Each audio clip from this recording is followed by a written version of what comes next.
안녕하세요. 말씀을 사랑하시는 연동의 교우 여러분, YBS 온라인 성경 공부를 시작하도록 하겠습니다. 2학기 때는 지난 1학기에 사도행전 신약을 했기 때문에 2학기 때는 구약을 다뤄보도록 하겠습니다.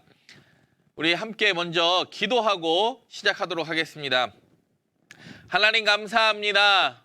어려운 상황 속에서 말씀을 사모하는 마음 주셨으니 말씀을 깨닫게 하시고 말씀을 통하여 삶으로 적용해 나가는 능력 있는 그리스도인 되게 하여 주옵소서. 우리에게 지혜를 보여주사 하나님의 뜻을 깨달아 아는 믿음의 백성 되게 하여 주옵소서. 예수님의 이름으로 기도드립니다. 아멘. 네, 수많은 구약의 책들 중에 왜 사무엘상을 선택했냐면 정말 리더의 소중함, 그리고 어려울 때 돌파해 나가는 능력이 우리에게 필요한 것 같아서 4명의 리더의 이야기를 통하여 그럼 과연 우리는 지금 어떻게 이 상황과 지금 내게 주시는 말씀은 무엇인가 사무엘상을 통하여 살펴보고자 합니다. 매주 화요일 날 유튜브를 통하여 올라가실 것이고 유튜브에 박요한 사무엘상이라고 치시면 나옵니다. 네, 교재가 나왔습니다. 교재 너무 예쁘죠? 정말 거대한 골리앗에 맞서 싸우는 그 사무엘상 17장의 다윗의 이야기가 표지로 나온 사무엘상 교재가 나왔는데요. 교재에 여러분 보시면 본문의 내용과 제가 설명해 드리는 그림 자료를 다 넣었습니다. 1학기 때보다 훨씬 깔끔하게 편집하려고 노력했습니다. 좀 더 나은 강의로 여러분들에게 다가갈 수 있도록 노력하겠습니다. 사무엘상은 31장까지 있습니다. 오늘 보시면 그렇게 어렵지 않습니다. 그래서 사무엘상 오늘 1장과 2장 배경 설명과 1장과 2장 나가겠고요. 앞으로 이제 엘리와 사무엘과 사울과 다윗의 그 4명의 리더가 위기 때 어떻게 돌파했으며 우리는 그럼 과연 어떤 리더가 되어야 하는가, 어떻게 이 땅을 살아가야 하는가 함께 고찰해 보고자 합니다.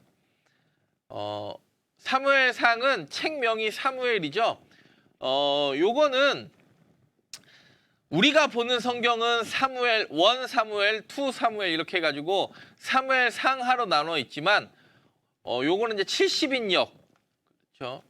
히브리어가 헬라어로 번역된 70인역, 그러니까 2000년밖에 안 된 거예요. 그리고 원래는 책이 한 권이었습니다. 사무엘 한 권.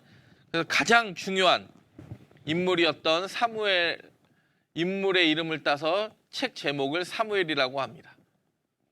이 사무엘상을 또 다른 말로 전환기의 책이라고도 부릅니다. 전환기의 책.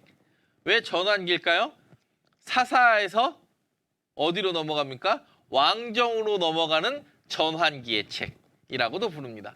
저자는 물론 구약의 저자가 사실 분명하게 드러나 있지는 잘 않습니다.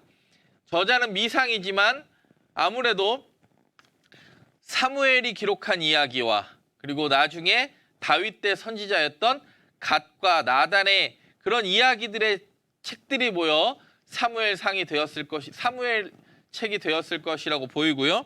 기록 시기는 사무엘이 그때 이제 바로 쓰진 않았을 것이고 전체적으로 미루어 봤을 때 솔로몬이 죽고 나서 남유다 멸망 시까지, 그러니까 분열왕국 시기에 기록되었을 것이다라고 보여집니다. 기록 목적은 그러면 사무엘은 왜 기록되었을까? 왜 기록 시기가 중요한가? 왜 기록 시기를 분열왕국 시기로 보냐면 사무엘상 27장 6절을 보면 다윗이 시글락을 정복할 때 후에 거기 써 있어요. 27장 6절에 여전히 유다의 영토로 남아 있더라. 이미 유다의 영토라고 쓴다라는 건 뭡니까?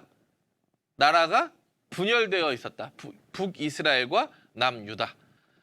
그리고 기록 목적은 사사 시대 이후 마지막 사사 누구죠? 사무엘 그 이후의 왕정 설립 과정과 발전, 그리고 이스라엘은 항상 하나님의 섭리 안에 있는 역사다. 그것을 증명하고자 사무엘은 기록되어 있습니다. 사무엘상은 크게 보면 31장까지 나와 있습니다. 사무엘상은 31장, 사무엘하는 24장. 사무엘상 31장을 두 분대로 나눠보면 우리가 중요한 거 있죠. 아까 사무엘상의 또 다른 이름을 뭐라고도 할 수 있다고요? 전환기의 책. 어디에서 어디로? 사사시대에서 왕정시대로 넘어가는 이야기. 그래서 1장부터 7장은 사사시대 이야기입니다. 그리고 8장부터 31장은 왕정시대의 이야기입니다. 왕정시대는 누굴 이야기하는 겁니까? 초대왕 사울과 그리고 2대왕 다윗의 성장 과정을 다윗이 어떻게 정치적인 입지를 다지는지, 그리고 사무엘하는 다윗이 왕이 되고 그 나라를 통치하는 이야기, 그리고 열왕기상은 분열왕국의 시초였던 솔로몬 왕이 1장부터 11장까지 등장하죠. 여러분, 이 역사서를 잘 보면 이 역사서 신명기적 사관을 가진 역사서를 잘 보면 역대기 상하도 잘 이해할 수 있거든요. 한번 잘 보시기 바랍니다. 사사시대는 1장부터 7장까지 사사시대라고 보여지는데, 물론 이제 중간중간에 다 겹치죠. 동시대의 인물이기 때문에. 1장, 2장은 엘리. 오늘은 2장까지만 나가려고 합니다. 그리고 3장부터 7장은 누가 주도적입니까? 마지막 사사 누구요? 사무엘. 그리고 8장부터 31장은 왕정시대인데 8장부터 15장은 이스라엘의 초대 왕이었던 사울. 그리고 여전히 31장까지도 누가 왕입니까? 사울이 왕입니다. 근데 16장에 다윗이 기름 부음 받고 나서 모든 이야기의 주도권은 누가 가지고 있습니까? 이제 앞으로 2대 왕이 될 다윗. 그래서 사사시대와 왕정시대, 전환기의 책이라고도 불리는 이 사무엘상이 정말 어떻게 보면 코로나 전과 코로나 이후에 우리는 정말 사사시대와 왕정시대에 버금가는 변화를 겪게 될 것입니다. 그러면 우리는 어떤 리더를 만나야 행복할 것인가? 그거를 기대하기 전에 그럼 나는 가정이나 내 직장에서 어떤 리더가 될 것인가 함께 고민해보는 이 시간 되어지기를 바랍니다. 사무엘상을 공부하기 위해서는 창세기, 출애굽기, 레위기, 민수기, 신명기 후에 여호수아가 뭡니까? 가나안 정복기의 이야기죠. 여호수아에 보면 12지파의 땅을 분배합니다. 그렇죠. 요 12지파의 땅 분배 이야기가 사사기 때도 굉장히 중요하죠. 어느 지파의 사사가 누구 나왔다.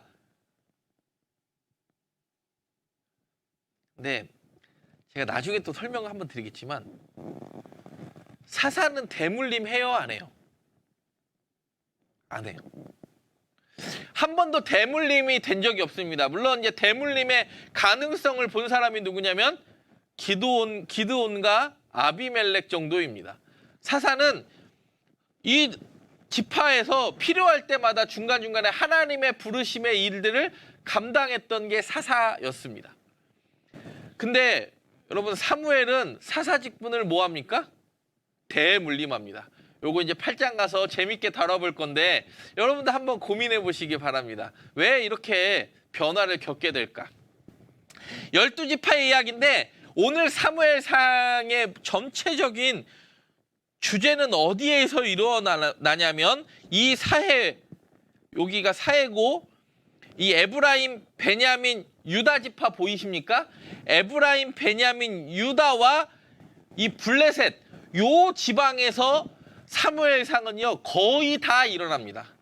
뭐 전부라고 말할 수는 없습니다. 왜냐하면 나중에 사울이 이 벳산 가서 죽기 때문에 전부라고 이야기할 수는 없지만 대부분의 이야기는 이 에브라임, 베냐민, 유다 요 지방에서, 요 블레셋 5도시 포함한 요 지방에서 일어난다 라는 거 기억해 두시고, 여러분의 교재에도 요걸 넣어놨으니까 교재 혹시 필요하신 분들은 저한테 연락 주시면 제가 택배로 보내드립니다.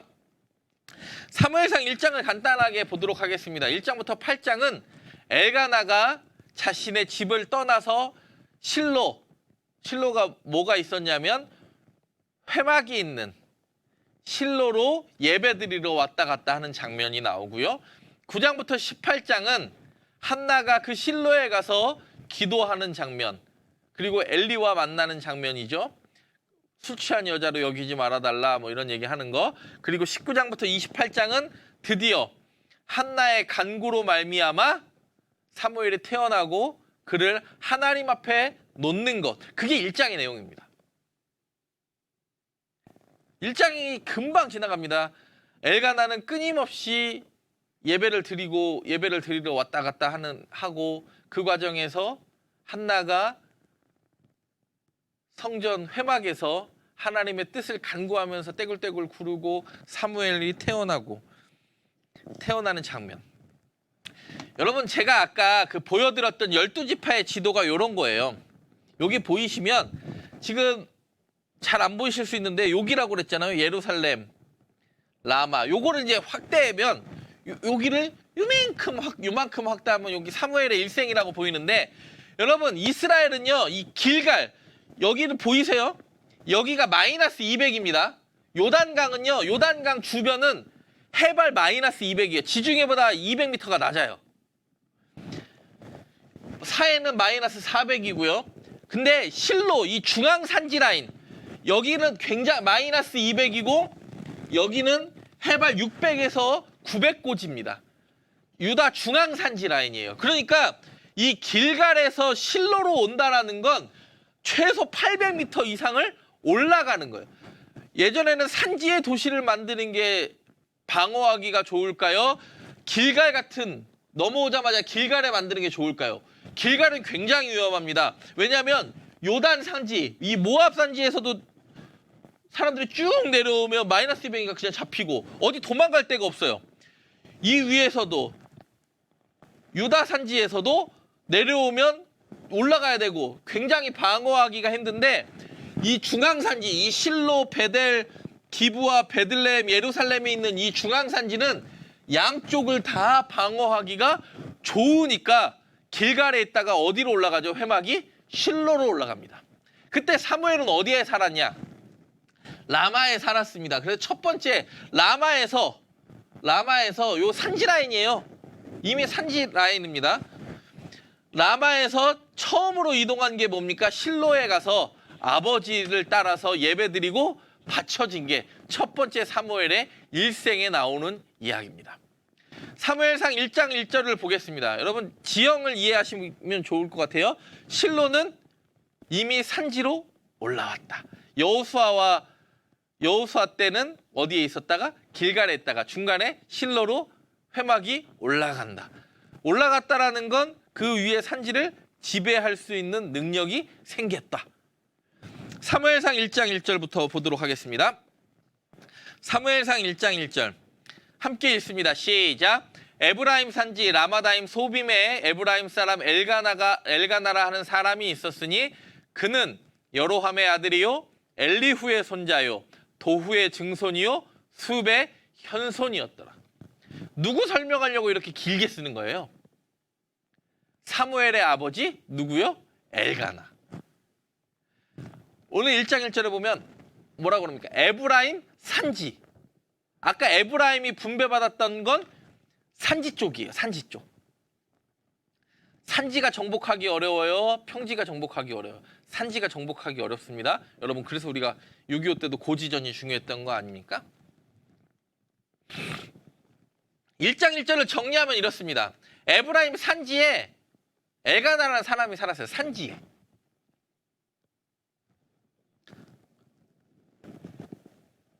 숲, 도후, 엘리후, 여로함, 엘가나라는 사람이 있었습니다.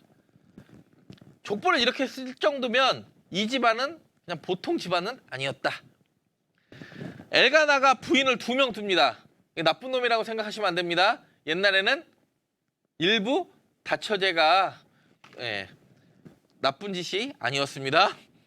엘가나가 2명의 부인을 둡니다. 한나와 분인나.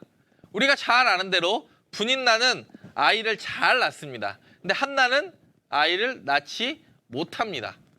그리고 나중에 오늘 본문에 보면 1장 20절에 사무엘이 아이를 낳습니다. 여러분 이게 실로예요. 실로의 추정지. 요즘은 이 실로도 성지순례 가보신 분들 여러 번 가보셨어도 실로 방문하기는 굉장히 어려운데 이 중앙산지 라인에 있어서 지금 좀 방문도 어렵지만 저도 한 번밖에 못 가봤거든요. 요 실로가 예전에 요 빨간색 지금 보이시는 게 예전에 회막이 있었던 회막터로 보입니다. 만약에 보고 나면 요런 모습이 되겠죠. 실로에 가보면 실로는요. 요렇게 지금 보이시지만 여기 보이면 요렇게 산으로 그러니까 산지에 산으로 뺑 둘러 있는 분지 같은 곳이에요. 거기에 회막을 두고 이제 백성들이 예배하러 온 곳이겠죠. 아까도 설명했지만 길갈에 있던 것이 어디로 올라왔죠? 실로로 올라왔습니다. 중앙산지. 사무엘은 라마에 있다가 실로로 첫 번째 여정을 가는 겁니다. 제가 요 한 이야기를 이렇게 이해하기가 좀 어려우신 분들을 위해서 이스라엘의 그 지형도 우리는 서쪽이 낮고 동쪽이 높습니다. 우리나라는. 왜요? 태백산맥 때문에 동쪽이 높죠. 이스라엘은 이렇게 생겼어요. 지중해 해안가 쪽으로는 평야가 있고 이 중앙산지 브엘세바부터 사마리아까지 이르는 이 초록색이 해발 600에서 800에 이르는 산지 그리고 사해, 염해, 그 다음에 요단강은 마이너스 200 그리고 요르단 쪽 모압 암몬 보면 이게 또 900에서 1000 되는 고지.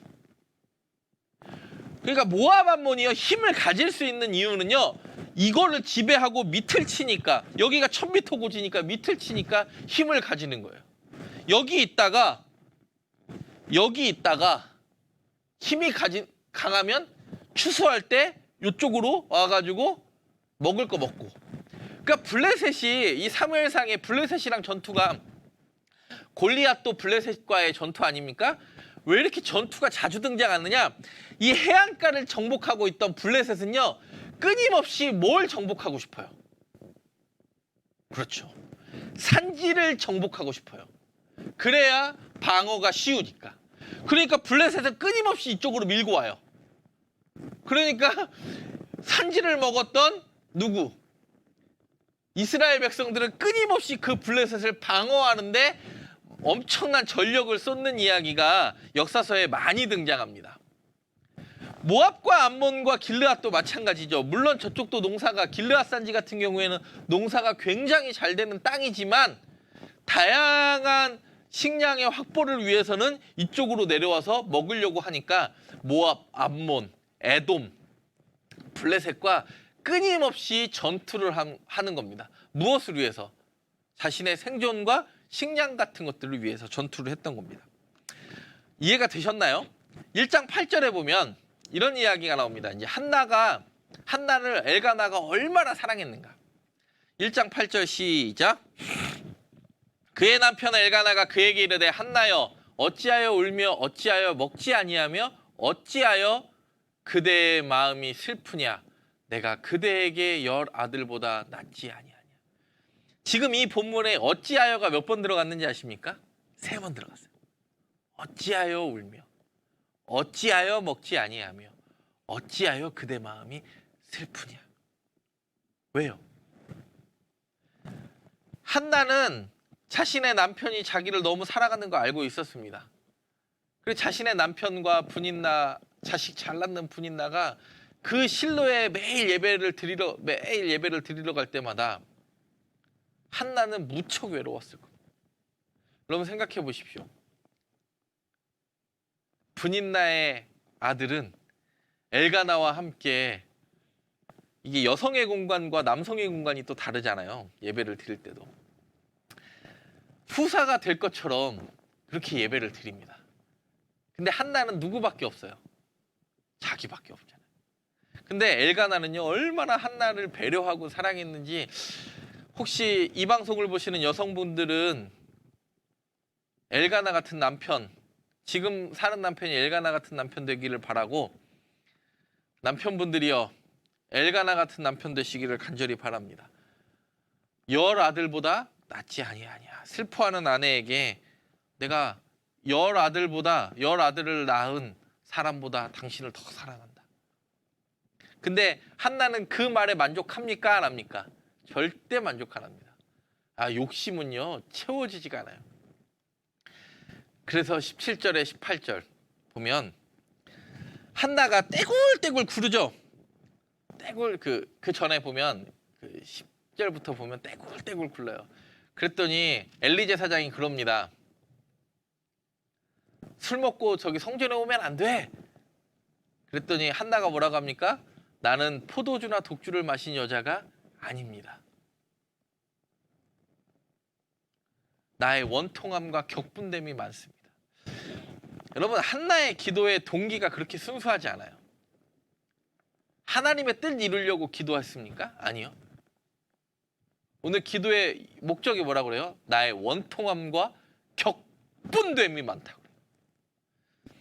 여러분, 기도의 동기가 순수하지 않아도요, 하나님께 기도하면 됩니다. 여러분, 기도의 동기가 순수하지 않아요. 왜요? 분이나 꼴보기 싫습니다. 나는 원통함과 격분함이 많은 여자입니다. 한나의 기도에 그 사무엘을 달라고 기도했을 때는요, 원통함과 격분함으로 하나님 당신 이룰 수 있습니까? 거의 뭐 삿대질하듯이 기도하는 거예요. 그러니까 막 엘리가 너 술 먹고 왔냐? 너 술 먹었으면 집에 가라. 뭐 이런 식으로 대접하는 거 아닙니까? 여러분, 기도의 동기가 순수하지 않아도 하나님과 그것을 이야기하려고 하면 됩니다. 여러분, 우리가 불평과 불만 그리고 남 욕하는 거 누구랑 이야기하는 게 좋습니까? 여러분, 위정자들을 욕할 때나 그리고 우리의 리더들을 욕할 때 여러분은 기도하고 욕합니까? 아닙니다. 누구랑 욕해요? 카톡으로 욕하고 전화로 욕해요. 그 인간 그럴 줄 알았다. 여기에서 하나님이 원하시는 기도의 모습을 하나를 발견합니다. 원통함과 격분함도 누구랑 풀어야 된다? 하나님과 기도의 자리에서 풀어야 한다. 하나님이 풀어가셔요. 어떻게 풀어가시는지 보세요. 원통함과 격분함 때문에 아들 못 낳는 그 원통함과 격분함 때문에 온 한나 17절에 보십니다. 엘리가 대답합니다. 그 원통함과 격분함 많은 여자, 저는 만약에 한나 권사님 같은 분 만나면 정말 무서웠을 것 같은데 엘리 제사장은 이야기합니다. 평안히 가라. 샬롬. 이스라엘 하나님이 내가 기도하여 구한 것을 허락하시기를 원하노라. 기도의 목적이 뭐였는데요? 원통함과 격분함이었는데 엘리 제사장은 이야기합니다. 하나님이 허락하시기를 원하노라. 왜요? 기도의 동기가 순수하지 않았음에도 하나님과 그것을 풀려고 했던 그것이 믿음이다. 엘리는 그렇게 본 거죠. 근데 18절에 진짜 은혜로워요. 이르되 당신의 여종이 당신께 은혜 입기를 원하나이다 하고 가서 먹고 얼굴에 다시는 근심빛이 없더라. 한나는 이게 한나를 한나되게 하는 기도인 것 같아요. 엘리가 이야기합니다. 평안히 가라. 하나님께서 그 기도도 들으실 것이다. 근데 당신께 은혜 입기를 원하나이다 하고 얼굴에 다시는 근심의 빛이 없었대요. 여러분, 우리의 기도가 이렇게 되기를 원합니다. 여러분, 우리가 코로나 무찌르기를 원합니다. 막 기도하잖아요. 뭐 불평과 불만도 하나님께 내놓을 때 우리는 끊임없이 그거 붙잡고 그거 묵상합니다. 여러분, 우리 그거 묵상하면 안 돼요. 하나님이 내게 해주신 평안 가지고 다시는 얼굴에 근심빛죠. 여러분 혹시 성경 공부하실 때도요, 저도 이런 목사 되기 위해서 되게 해달라고 함께 기도해 주십시오. 제가 설교를 했는데 기도를 같이 해줬더니 어느 성도가 얼굴에 다시 근심빛이 없더라. 여러분, 엘리가 얼마나 행복했겠습니까?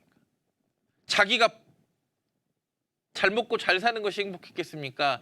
아니면 제가 이 본문을 보면요, 얼마나 은혜 받았는지 몰라요. 나도 이런 목사 됐으면 좋겠다. 평안히 가라. 하나님께서 기도 들으실 것입니다. 다 이야기했는데 그 기도에 확신 붙잡고 얼굴에 근심빛이 사라지는 성도. 그 원통함과 격분함이 유순함으로 바뀌는. 여러분, 우리는요, 나라도 분열하고 세대로도 분열하고 지방으로도 분열하고 계층으로도 분열하며 이 분열의 영이 가득한 이 땅에 원통함과 격분함을 쏟아놓는 것이 아니라 그것을 하나님께 내어놓고 하나님이 우리의 얼굴빛의 근심이 사라지게 만드는 그 놀라운 기적을요, 우리는 맛보아야 됩니다. 그래야 우리가 신앙인이죠. 저도 이런 목사 되고 싶습니다. 그리고 나서 사무엘, ask God. 이 사무엘이요, 영어로 번역하면 ask God. 구하다. 누구에게? 엘에게, 하나님께. ask. 구하다. 이름이 뭐예요? 내가 하나님께 구하였다. 이름을 지었어요. 여러분, 엘가나를 한나 너무 사랑했습니다. 엘가나는 한나 너무 사랑했어요. 내가 당신에게 열아들보다 낫지 아니하냐라고 이야기할 만큼 분인나와는 비교할 수 없을 만큼 사랑했어요. 근데 그런 한나가 아이를 낳았습니다. 그것도 누굴 낳았어요? 아들을 낳았어요. 그때 당시에 후사로 생각할 수 있는 아들을 낳았어요. 그러면 엘가나는 자신의 후사를 누구로 생각하고 싶었을까요? 사무엘로 생각하고 싶었을 거예요. 그때 한나가 이야기합니다. 또다시 예배드리러 올라가는 엘가나에게, 매년에 예배를 드리러 올라가는 엘가나에게 이야기합니다. 내가 이 아들 바쳤으면 좋겠다. 하나님께 바쳤으면 좋겠다. 하나님이 주신 선물이니까. 그때 엘가나가 이렇게 이야기합니다. 그의 남편 엘가나가 그에게 이르되 그대의 소견에 좋은 대로 하여 그를 젖대기까지 기다리라. 오직 여호와께서 그의 말씀대로 이루시기를 원하노라 하니라. 이에 그 여자가 그의 아들을 양육하며 그가 젖대기까지 기다리다가. 여러분, 엘가나와 한나는요, 제가 봤던 성경의 가장 완벽한 가정으로 보입니다. 상처가 많은, 원통함과 격분함이 많은 한나랑 사는 엘가나 쉽지 않았을 거예요. 근데 끊임없이 사랑하는 남편 엘가나. 그리고 오늘 이야기합니다. 그 사무엘, 자신이 너무 후사로 삼고 싶었을 그 사무엘에게 한나가 사무엘 바치자고 하니까 엘가나가 뭐라고 합니까? 그대의 소견에. 누구에게 맡기는 겁니까? 네 마음대로 해. 여러분, 이게 굉장히 중요한 거예요. 누구의 신앙이 진짜 좋은 거냐? 사무엘을 바치려고 했던 신앙보다 엘가나의 신앙이 정말 좋은 거예요. 정말 아름다운 가정이에요. 1장 1절에 엘가나의 족보를 설명한 게 괜히 된 게 아니에요. 믿음의 가정에서 엘가나는요, 흔들리지 않는 신앙인으로 자랐어요. 왜냐하면 민수기 37장 7절을 보면 그의 남편이 그것을 듣고 그 듣는 날에 그에게 아무 말이 없으면 그 서원을 이행할 것이요 그가 결심한 서역을 지킬 것이니라. 그러니까 남편이 침묵하면 결혼한 여자의 서원은요, 지킬 수 있어요. 8절에 근데요, 이 율법이죠. 민수기 율법에 보면 그러나 그의 남편이 그것을 듣는 날에 허락하지 아니하면 그 서원과 결심하려고 경솔하게 입술로 말하는 서약은 무효가 될 것이니 여호와께서 그 여자를 뭐 하시리라? 사하시리라. 이 남편 있는 여자 서원법이에요. 민수기 30장은 보면 여자 서원법이 등장을 해요. 누구의 서원법? 여자 서원법. 결혼한 여자의 서원, 결혼하지 아니한 여자의 서원은 누구에게 있냐? 아버지에게 있어요. 결혼한 여자의 서원은 누구에게 있냐? 오늘 본문처럼 남편에게 있어요. 침묵도 긍정이에요. 근데 남편이 아니라고 하면 여자의 서원의 주권은 누구에게 있기 때문에? 남편에게 있기 때문에 남편이 아니라고 하면 하나님 여호와께서도 그를 사하시리라. 그러면 여러분 여기서 질문. 그리고 나서 이혼한 여자와 사별한 여자는 서원이 누구에게 있냐? 그 여자 본인에게 있어요. 그러면 오늘 이 율법을 보면 한나의 서원은 누구에게 있는 겁니까? 그렇습니다. 엘가나에게 있는 겁니다. 엘가나가 한나가 사무엘 바쳐도 좋을까요? 물어봤을 때 엘가나가 아니 내가 키울 거야. 하나님이 내게 주신 선물이니까. 그러면 서원 안 지켜도 돼요. 그게 여자 서원법이니까. 근데 누가 진짜 믿음이 좋은 거냐? 여러분 한나는 어떻게 보면 엘가나가 그대의 소견이 아니라 내가 키울 거야 이렇게 대답하기를 원했을 수도 있어요. 근데 그의 아들을 양육하며 그가 젖되기까지 기다리다가 하나님께 드려요. 진짜 이 가정이 흔들리지 않았던 건 누구 때문에 그런 것 같아요? 엘가나 때문에 그런 것 같아요. 엘가나 때문에. 한나의 원통함과 격분함도 유순하게 만들고 얼굴에 근심빛이 사라지는 하나님의 임재에 대한 예배가 있었고 그 예배에 대한 순종이 있었습니다. 여러분 2장의 내용입니다. 2장은 우리가 유명한 얘기입니다. 한나의 기도, 노래라고도 부르고 엘리의 아들들의 나쁜 행실, 그 다음에 실로의 몸은 아까 실로 이제 드렸죠. 젖되기까지 기다리다가 그리고 엘리와 그의 아들들. 엘리의 아들들이 잘 등장해요. 왜 그럴까요? 엘리와 아들 홈리와 비느하스와 그리고 믿음 가운데서 성장해 나가는 사무엘과 아주 극명한 비교를 하는 게 2장이에요. 여러분 한나의 노래 사무엘상 2장이죠. 죄송합니다. 이거 2장 빠졌는데 2장 1절에서 11절의 한나의 노래와 누가복음 1장 46절부터 53절까지 이르는 마리아의 노래가 같아요. 그러니까 한나의 노래가 어디로 갔을까요? 나중에 마리아의 노래로 갔겠죠. 오늘 그것을 한번 보도록 하겠습니다. 2장 보면 이제 한나의 기도, 한나의 노래라고 나오는데 아까 한나는요. 분인나를 뭐라고 표현하죠? 내 적수인 분인나가 나를 괴롭게 하므로 나의 원통함과 격분함이 많은 여자다. 이렇게 이야기했어요. 근데 엘리의 말을 듣고 평안히 가라 하는 말을 듣고 얼굴에 근심빛 사라지고 사무엘 낳고 엘가나가 사무엘 바치라고 이야기하는 2장 3절에 보세요. 이게 한나의 기도거든요. 2장 3절 시작. 심히 교만한 말을 다시 하지 말 것이며 오만한 말을 너희 입에 내지 말지어다. 여호와는 지식의 하나님이시라. 행동을 달아보시느니라.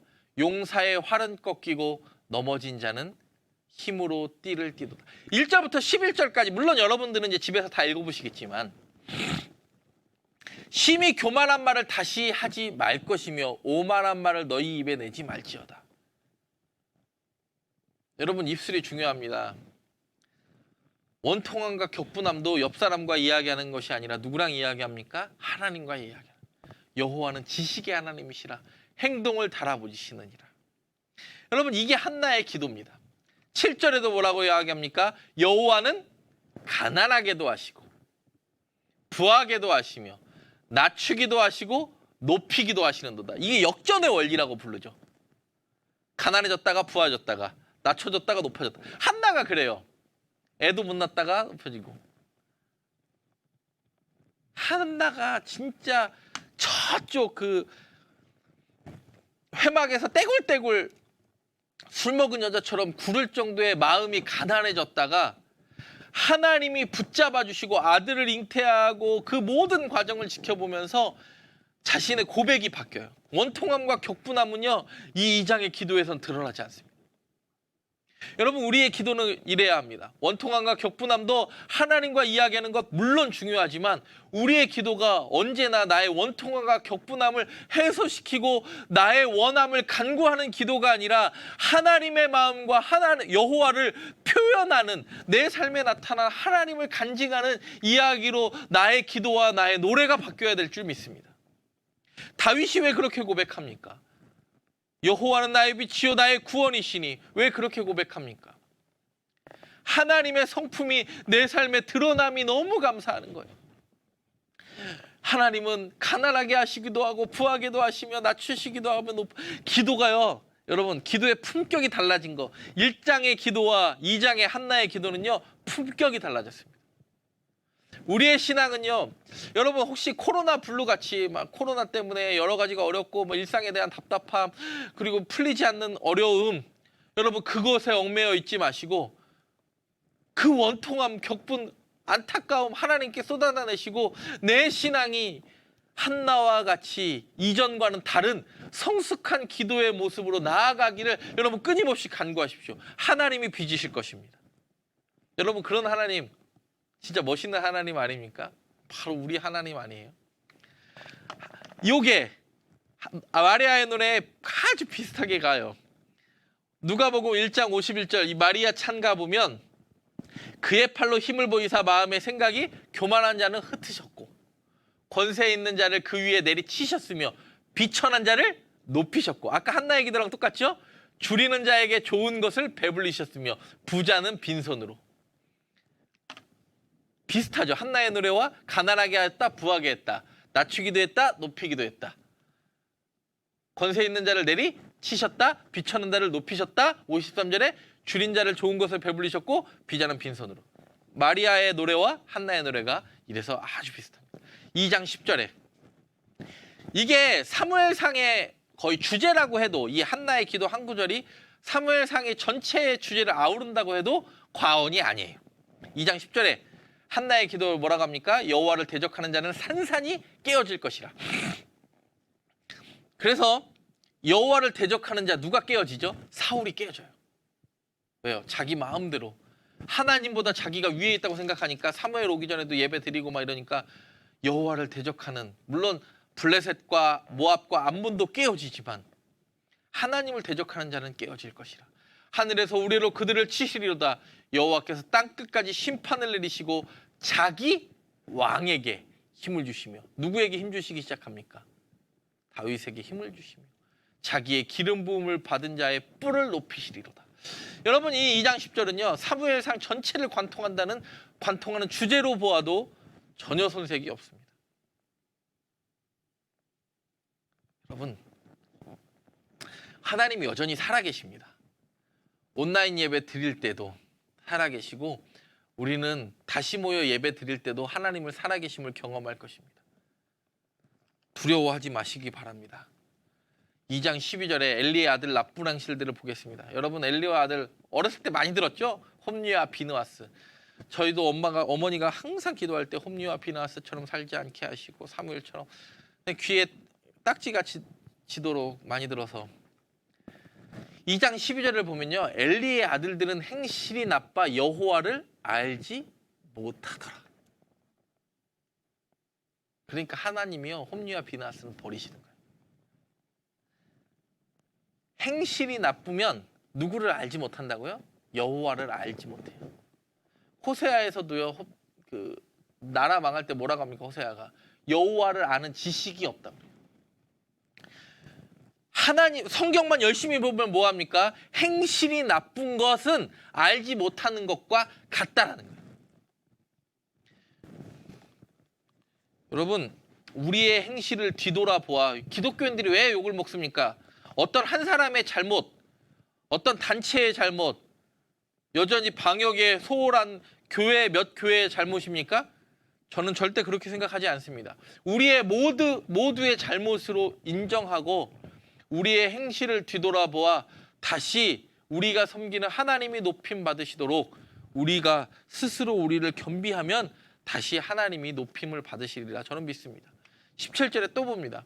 이 소년들의 죄가, 이 소년들은 누굽니까? 홈리와 비느하스의 죄가 여호와 앞에 심히 크면 그들이 여호와의 제사를 멸시함이었더라. 여러분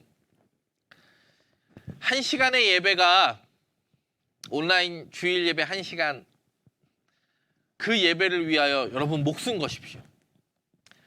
설교하시는 위임 목사님이나 많은 목사님들도 한편의 설교를 위하여 얼마나 많은 노력을 하는지 모릅니다.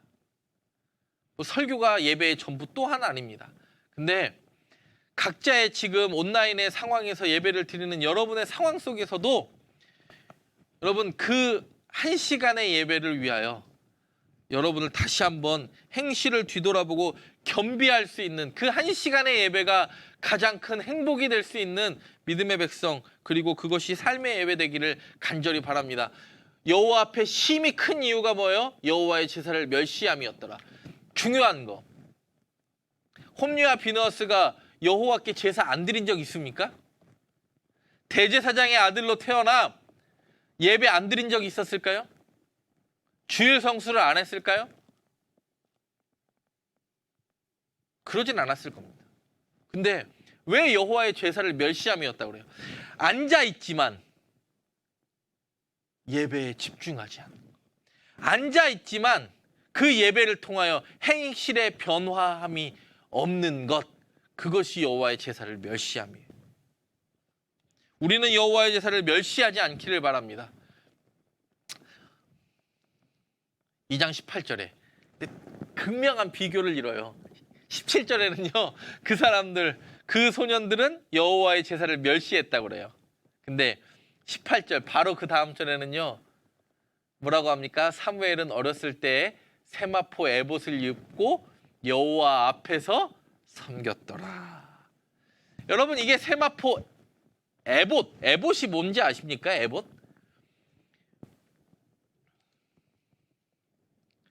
속옷과 띠, 에봇 받침, 그다음에 요거 있죠. 앞치마 같은 거.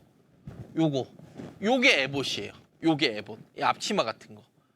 파란색의 에봇이 아니고 이 앞치마 같은 거. 여기 12돌은 뭐 판결 흉패 이스라엘 12지파를 가르치고 안에 우림과 둠밈 넣지만 요거 에봇 이렇게 앞치마 같이 하는 거. 그게 에봇입니다. 여러분, 에봇은 아무나 입어요, 안 입어요? 그렇죠. 아무나 입을 수 있는 게 아닙니다. 대제사장과 왕만 입을 수 있었어요. 일반 제사장도 이 에봇은 입지 못합니다. 에봇은 대제사장만 입을 수 있었어요. 근데 누구도 입었어요, 지금? 아까 18절에 보면 세마포 에봇을 입고 여호와 앞에 섬겼더라. 넘어간 거예요. 이거 완전히 넘어간 거예요. 누가 이제는 실질적 대제사장이에요? 사무엘. 완전히 넘어간 거예요. 에봇.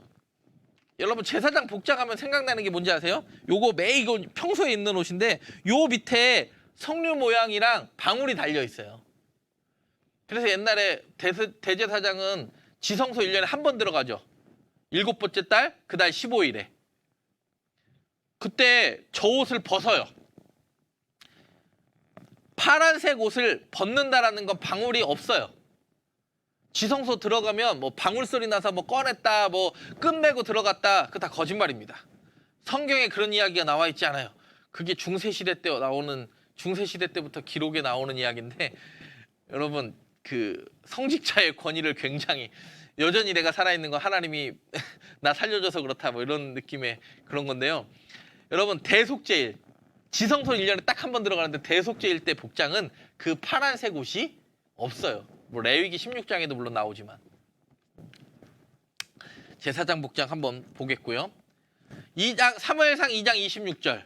이 엘리와 아들들과 사무엘이 극명하게 지금 2장은요 비교해요. 2장은 누구와 누구? 엘리의 아들들과 사무엘.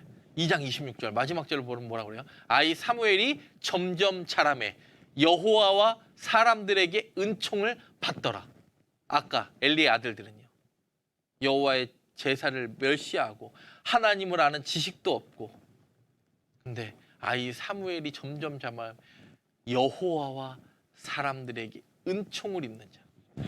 여러분, 은총이 무엇입니까? 위에서부터 내려오는 거예요. 위에 사람이 주는 선물이에요. 은총. 여러분, 은총이 여러분 가운데 넘치기를 바랍니다. 마치겠습니다. 1장과 2장은 어렵지 않죠. 사무엘이 태어났습니다. 누구의 기도로요? 한나의 기도로. 한나가 바쳤습니다. 누구의 신앙이 좋다고요? 엘가나의 신앙. 그리고 2장은 한나의 기도의 품격이 1장과는 달라졌습니다. 그리고 2장 후반부는 엘리의 아들들과 누구를 비교해요? 사무엘을 비교하는 이야기. 그리고 그 부분에 대한 자세한 이야기는 또 3장부터 자세히 해드리도록 하겠습니다. 첫 시간 이 정도 하도록 하겠습니다. 여러분 수고 많으셨습니다. 기도하겠습니다. 하나님 감사합니다. 말씀을 읽고 말씀을 깨닫는 지혜와 지식을 허락하여 주옵소서. 예수님의 이름으로 기도드립니다. 아멘.